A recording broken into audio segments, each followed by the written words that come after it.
Shalom, I am Cantor Galit Dadoun-Cohen of Temple B'nai Or in Morristown, New Jersey. Parashat Vayera is rich with themes and stories.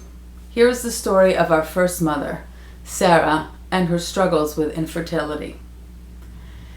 According to Torah, Pru urvu umal'u et haaretz, be fruitful and multiply and fill the earth, is a strong tenet in the biblical woman narrative. Women fulfill their traditional role of childbearers and nurturers. However, the Tanakh is filled with struggle stories of this complicated goal. I would like to explore the struggle through the presence of laughter in our story, the Hebrew root tzadi chet kuf, tzachak. Our Parashat opens with Abraham standing in the front of his tent. It's a hot day, like it pretty much is every day in the land of Canaan. He's visited by 3 messengers. He invites them in, and he calls out to Sarah, his wife, quickly, make cakes, while he attends to the duties of the barbecue.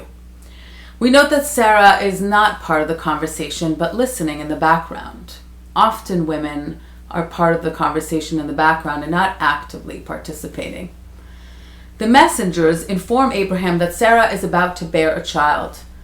Sarah overhears this news, and the Torah tells us that she laughs to herself.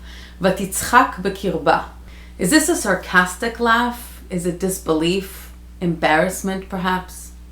So often the Torah is terse in the inner workings of the mind, and we do not know the feelings or thoughts of our heroines. The dialogue that follows is quite incredible. God asks Abraham, why did Sarah laugh? Is it not possible that God is all-powerful and can make anything happen? Sarah denies her laughter, and the Torah tells us that she's afraid. Does she dare to lie to the Infinite One?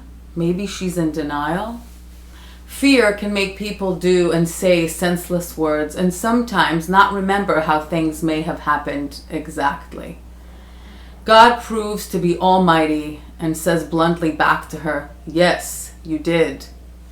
The scene is emotionally charged, and since we receive no clear indication, we can only interpret and reinterpret how this may feel for Sarah to be so exposed and in the face of God. Our tale returns to Sarah a year later when we learn she has now given birth. Abraham names the child Yitzchak, he shall laugh. In Hebrew, again, the root of laughter, tzadi chet kuf. Is this laughter of joy for Abraham, Sarah? We can only just imagine. Then Sarah says, Tzchok asali Elohim, kol hashomea yitzchak li. The verse translates, God has brought me laughter. Everyone that will hear will laugh with me. But as always, translation is the first layer of interpretation, and when looking closely into the Hebrew, one can also interpret that God has ridiculed me, or everyone will laugh at me. Her true innermost feelings are unclear. We can interpret this as joy and gratitude, and just as easily as sarcasm and narrowness of the eye and mind. Tzarut ein. We would think that Sarah's sense of fulfillment now be complete as she experiences the deep pleasure of motherhood. But is Sarah truly fulfilled? We know that when Sarah could not conceive, she asked the maidservant Hagar to conceive a child to Abraham to guarantee his continuity.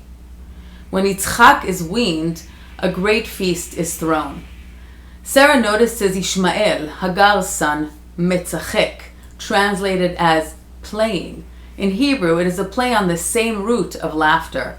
Ishmael is obviously enjoying being playful, probably unaware of the watchful eye of Sarah, who is so troubled by this sight. We know she feels threatened since she immediately tells Abraham to send Hagar and her son away. She won't have the son of the maidservant share with her son's inheritance. This seems like the quintessential act of jealousy. It is an act based in fear, and more importantly, this is a heartless act. She sends a mother and child out to fend for themselves in the desert. We can't help but wonder how she can be so heartless. Has she no empathy? Has she not suffered through her own experience enough? How can she impose such suffering on others? And how can she dehumanize Hagar and Ishmael for the sole purpose of guaranteeing the inheritance of her own son?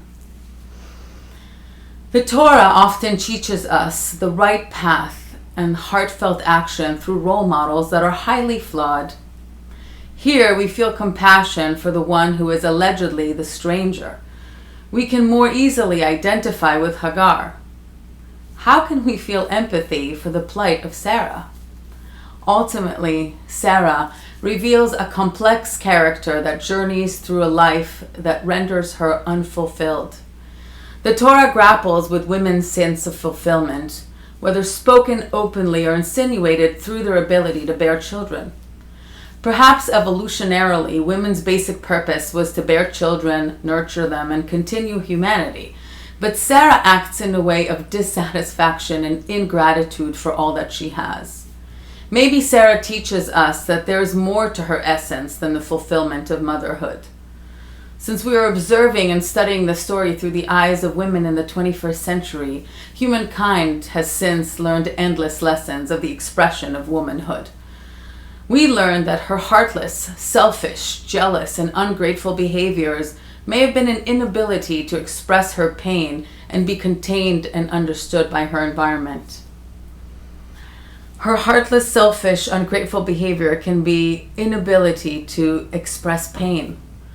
A lesson to learn from Sarah is how to communicate our own hardship to others, how to seek out help and compassion when we need it, so that we can in turn be present, open, and empathic to the suffering of others.